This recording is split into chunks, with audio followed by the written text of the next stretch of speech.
Seguindo aqui o nosso curso de SEO, agora a gente vai falar do seguinte: você fez a reunião com o cliente, você apresentou, coletou os dados com ele, mas ele teve objeções.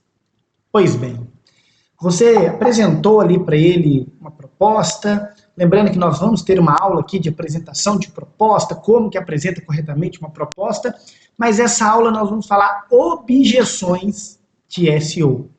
Então a primeira objeção que nós escutamos muito para quem trabalha com SEO tá muito caro.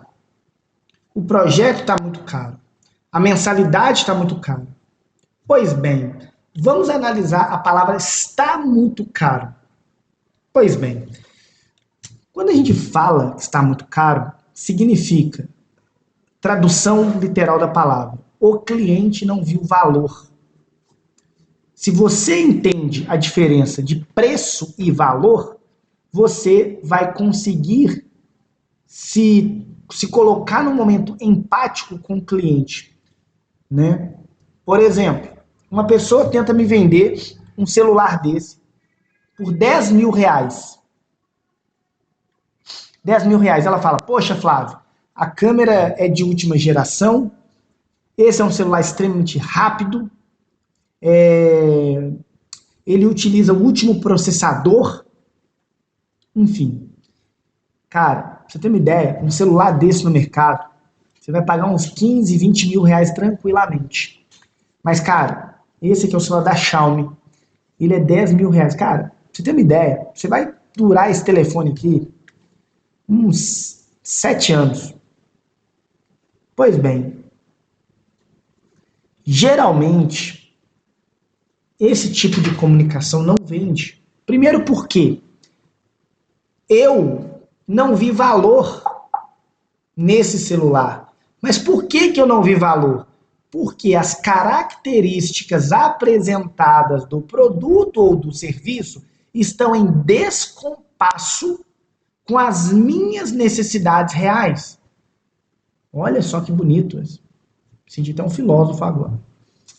Então, quando a gente pega um serviço de SEO, onde que a agência fala assim, olha, mas a maioria das agências do mercado cobram 3 a 5 mil reais no serviço de SEO, né? O nosso serviço aqui é porque a gente utiliza inteligência artificial, a gente utiliza automações, por isso que a gente tem um custo mais baixo. E o nosso custo hoje é R$ 1.500. Ainda sim está caro. Mas por quê? Porque aquela empresa que está recebendo que recebeu aquela reunião, você não fez o dever de casa que foi passado na última aula, que foi estudar o negócio do cliente. Então, o que você deveria ter apresentado para o cliente? Você deveria ter apresentado para o cliente todos os ganhos reais, por menor que você consiga quantificar, da realidade daquele cliente. Então, por exemplo, nós vamos ter uma aula aqui no canal onde que você vai aprender a como fazer uma projeção de um serviço de SEO. Então, se você chega para o seu cliente, por exemplo, vamos supor que ele seja um cliente que venda celulares. Primeira coisa, você já deveria ter mapeado que esse cliente que vende celulares, ele é um cliente local. Isso muda todo o cenário. E aí, se você fez uma boa de uma pesquisa do modelo de negócio do cliente, você deve chegar à conclusão de que um cliente que vende celulares em um bairro, ele não vai conseguir sobreviver vendendo celulares, porque ele não vai conseguir bater de frente com os grandes marketplaces. Mas como então que ele aumenta a receita dele? Vendendo manutenção de celular. Então, lá na reunião, na primeira reunião que eu falei que você deveria ter mapeado tudo, você deveria ter pensado, pô, olha, seguinte, você não acha melhor a gente ir para a linha de manutenção? Por quê? Veja bem, você quer vender um iPhone, beleza. Você vai bater de frente com uma Amazon da vida, você vai bater de frente com o Mercado Livre? Você não vai ter preço. Você não vai ter preço.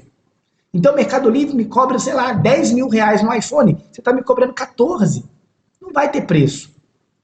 Ah, Flávio, porque meus clientes não compram pelo preço, eles compram porque aqui eles podem levar o celular na hora. Mas não é sobre isso. Quantas pessoas pensam assim? Uma ou duas pessoas pensam assim no universo de milhares? Agora, te digo, quantos iPhones ele vai conseguir vender no mês? 1, 2 iPhones, 3?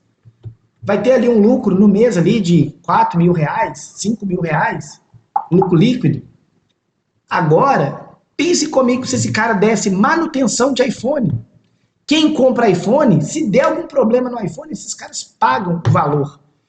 E você consegue ter ali um volume de manutenções no mês. E se você chama um técnico, você dobra esse volume de manutenções. Então, se você consegue posicionar essa rede, né? Então, por que eu estou ensaiando isso aqui com você? Porque se você conseguiu mostrar para o cliente que você tem uma expertise, que você fez um mapeamento, um raio-x, e que você entendeu como fazer ele sair do ponto A para o ponto B, isso é mostrar valor. Isso é mostrar valor. E quando você chega para o seu cliente e fala, olha, seguinte, manutenção de iPhone em Belo Horizonte. Manutenção de iPhone. E você chega para uma empresa dessa e fala o seguinte com ela, olha, com o nosso trabalho de SEO, nós temos uma possibilidade de trazer todos os meses, ok? Todos os meses, 20 novos clientes para você. 20 novos clientes, certo? 20 novos clientes no tráfego orgânico, ok? 20 novos clientes no tráfego orgânico, isso equivale a, vamos pegar aqui num custo de manutenção, por exemplo, vou pegar aqui R$400, correto? R$400. 400 vezes 20, nós estamos falando de R$8 mil, somente com manutenções, ok? Não estou nem dizendo venda de componentes como fone, enfim, não estou nem falando isso. Estou falando de venda de negócio, ok? Então, se a gente combina um custo médio de compra assim, estou te dizendo que você vai investir R$1.500, R$3.000, que isso vai voltar para você. Eu já entendi que dentre uma manutenção que o custo médio dela é 400, a pessoa pode comprar a manutenção, ela pode comprar uma bateria para carregar, ela pode comprar um fone, ela pode comprar uma película. Então, no fim das contas, o ticket médio dela ali não é R$400, é R$600, R$700. Então, ela vai ali, pega uma manutenção, se for uma manutenção ainda de vidro, se for uma manutenção de vidro aqui, que a tela, a pessoa já vai sair com uma manutenção da tela mais a película. E a película, geralmente, quem compra geralmente iPhone, geralmente a gente tenta vender uma película de blindada, uma película blindada é R$100 e poucos. Então, nós estamos falando aqui de R$400, mais uma película que custa uns 150, mais alguma outra coisa ali de uns R$50. Nós estamos falando de R$600 vezes 20, nós estamos falando de R$12 mil. A conversa precisa ser levada para esse nível de maturidade. Não é para falar, porque eu vou fazer linkagem interna, que eu tenho a técnica bumerangue, que eu tenho a técnica do Megazord. Cara, a conversa não pode ser por aí. Você precisa se conectar com a história e o negócio do seu futuro cliente. Fez isso? Fez o dever de casa? Entendeu o que eu falei na outra aula? Que cara, às vezes o cliente vai vir querendo vender iPhone. Como é que uma empresa local sobrevive vendendo iPhone? Não sobrevive. Então você precisa ter o tato de ver, cara, isso não tem. Será que o serviço que vai gerar demanda não vai ser esse outro? Flávio, mas eu sou uma empresa pequena. eu não consigo atender muitos clientes, aí é uma questão de logística, é uma questão que ele pode vir, contratar, enfim, etc., né, contratar uma pessoa e desenrolar o negócio. Ponto. Ponto. Aí você resolve tudo e fim de conversa. Beleza? Então, quando o cliente vem com a objeção de que está caro, basicamente o que acontece é você não conseguiu transmitir todos os ingredientes que ajudou o cliente a comprar. Você não falou qual é o ROI que ele vai ter ao fechar o negócio com você. Você não conseguiu determinar prazo, você não conseguiu nem sequer se conectar. Mas aí o cliente vira para você e fala assim: tudo bem, vou pensar. Vou pensar. O cliente que fala vou pensar, é dois tipos de cliente que fala que vou pensar. É aquele cliente que, cara, ele não curtiu muito a apresentação, e aquele cliente que precisa conversar com outra pessoa. Nesse momento, você precisa de ter a frieza de perguntar para ele: muito bom, mas eu só precisava de saber o que faltou para nós fecharmos esse negócio hoje. Se você pudesse fechar hoje, o que faltou para essa decisão? E aí o cliente fala: olha, porque eu tenho que conversar com meu sócio, olha, eu tenho que analisar aqui os custos. O cliente que fala que vai analisar os custos, sendo bem sincero com você, nós vamos entrar para dois ramos. Analisar custo. Se você fez uma boa apresentação, mostrou para ele as possibilidades e tudo mais, não tem motivo para ele dizer que vai analisar custo. Significa, ele não tem o investimento necessário para esse tipo de serviço. Na grande maioria das vezes. Tem cliente que entra para uma reunião mais por curioso. Ah, deixa eu ver se eu posso pagar. Você foi lá, fez o follow-up, viu se ele pode te pagar ou não e por aí vai. Mas ele vai falar: vou pensar. Pode ter certeza. Esse cliente do vou pensar, ele só vai valer a pena se tiver algum outro impedimento que seja um sócio. E aí se ele fala: olha, eu tenho que conversar com o meu sócio. E aí é nessa hora que você precisa falar assim: ótimo. Mas você não acha que o seu sócio poderia participar de uma reunião aqui comigo também, para eu apresentar para ele em detalhes? Talvez você não vai lembrar de tudo que eu falei, e eu poder explicar para ele, transmitir para ele esse contexto inteiro. E aí você fala assim: ah, não, porque ele é muito ocupado, que ele não participa de reunião. Cliente desqualificado. Porque o cliente que está qualificado, ele está interessado. O cliente que está interessado, ele deseja comprar o seu produto ou serviço. Então ele vai mover montanhas para viabilizar aquilo. Agora, se começa com um negócio: ah, eu vou pensar, eu tenho que ver, meu sócio não pode, ele não tem agenda, que não sei o quê, você pode ter certeza, morreu ali. E tem hora que a objeção, o melhor a se fazer é você não pegar o cliente. Mas vai ter aquele cliente também que fala assim o seguinte: nossa, gostei muito da sua apresentação, a gente nos próximos meses a gente volta a conversar. Quando o cliente joga o negócio lá para cá do chapéu. Novamente, você precisa dizer para o cliente: olha, ótimo, mas o que falta para a gente começar hoje esse projeto? Ah, porque a gente aqui tem algumas coisas já para finalizar e que não sei o que. Vamos fazer o seguinte: é uma questão de custo? Vamos negociar então esse startup? Vamos negociar isso? Vamos viabilizar isso? Vamos fazer isso acontecer?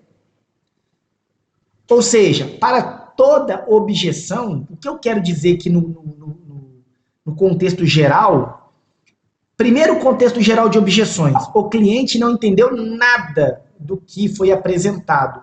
Foi muita discussão técnica, foi muita firula e ele não entendeu nada. Para aqueles clientes que não entenderam nada, você precisa tentar salvar eles, se fizer sentido, chamando ele para um novo meeting e novamente decorrendo do que é preciso. Segundo ponto, é o cliente desqualificado. O cliente desqualificado, ele vai te enrolar. Ele vai te enrolar. E aí, para você não sair de mãos vazias, você precisa aprender a criar uma esteira de produtos. O cliente achou caro um serviço mensal de SEO, venda para ele um serviço mais barato.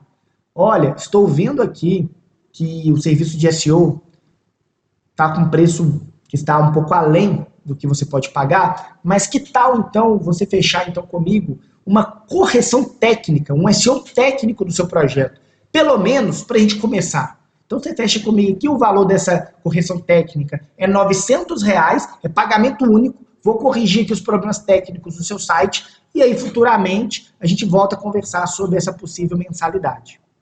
Então você precisa aprender de uma objeção, transformar uma objeção em uma venda. O cliente que fala, beleza, não posso pagar 10 mil no iPhone, cara, você tem que ter um telefone mais barato para apresentar para ele. Olha, o que para você é importante? Velocidade, câmera, espaço em disco, o que para você é importante? Cara, câmera. Para mim tem que ter uma câmera boa. Beleza, então você abre mão de processamento? Abro. Olha, a gente tem esse outro aqui. Ele é 6 mil. Ah, ainda tá caro. Olha, eu consigo diminuir um pouco a qualidade da câmera e eu consigo de 4. Opa, de 4 tá legal. Eu gostei desse. Ó, a câmera dele não é a mais bala do mercado, é uma câmera profissional, tira fotos excelentes, tá? Mas não tem um zoom gigante, né? Não tem o nível de contraste, mas tira fotos muito legais. Pô, legal, 4 mil eu quero. Ou seja, veja, objeção, venda. Então, quando você entra, beleza, o meu foco é vender consultoria, vender serviço de SEO. Tá caro. Opa, esse serviço eu consigo pagar. Esse serviço eu quero. Então, você precisa entrar numa reunião tendo essa visão. E aí, meu amigo, toda reunião que você fizer, você vai fazer o cliente comprar alguma coisa. Ok?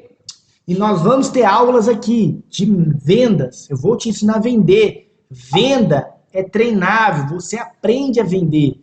Venda é saber lidar com o ser humano. Venda é saber como a mente funciona, como a mente humana funciona. Venda não tem nada a ver com dom. Ah, o Flávio tem um dom de vender. Ah, o fulano de tal tem um dom de vender. Não. Venda tem a ver com estudar como o ser humano funciona, necessidades e anseios, e você consegue trabalhar aquilo numa narrativa, que a coisa flui, né? A gente fala que nas vendas a gente não vende nada, a gente ajuda o cliente a comprar. Então, quando eu chego aqui e apresento para você, por exemplo, o Ninja Rank, eu falo com você que o Ninja Rank é o melhor produto para gerar artigo para blog, e que se você não está gerando artigo para blog ainda, você está dormindo no ponto, eu não estou te vendendo nada. Eu estou apenas considerando que você precisa. Eu tenho um produto foda. Eu tenho, foi eu que criei. Eu me considero um profissional muito acima da média. Eu sei tudo, eu sei todo o potencial que o Ninja Rank tem. Eu uso o Ninja Rank. Eu uso. Então, eu chego para você e simplesmente falo, cara, você precisa automatizar a produção dos artigos do seu blog? Ou você vai ficar criando texto com chat GPT manual, sem nenhum critério, sem nenhuma estratégia, apenas perdendo seu tempo? Você não acha que seu tempo é precioso demais, não? Imagine você gastando 3, 4, 5, 6 horas criando conteúdo ali com chat GPT, você não tem nenhum critério. Ou seja, se o valor mensal do Ninja Rank não for uma objeção para você, eu tenho certeza que o tempo que você vai economizar, você pode utilizar ele de outras formas. Como, por exemplo, o glossário. O glossário é um plugin tão poderoso que eu falo com as pessoas que é o seguinte, ele é uma máquina de gerar tráfego orgânico. Cara, você está com tráfego orgânico bloqueado no seu site? Está difícil de ter tráfego orgânico? Glossário, eu não preciso falar mais nada, ele é de fato uma máquina de tráfego orgânico. Você usa, ranqueia e gera tráfego orgânico. E se você ainda não está usando, cara, é por isso que o seu site não gera tráfego. São os melhores produtos que tem. São os melhores. Ok? Então, até a próxima aula para o nosso curso de SEO.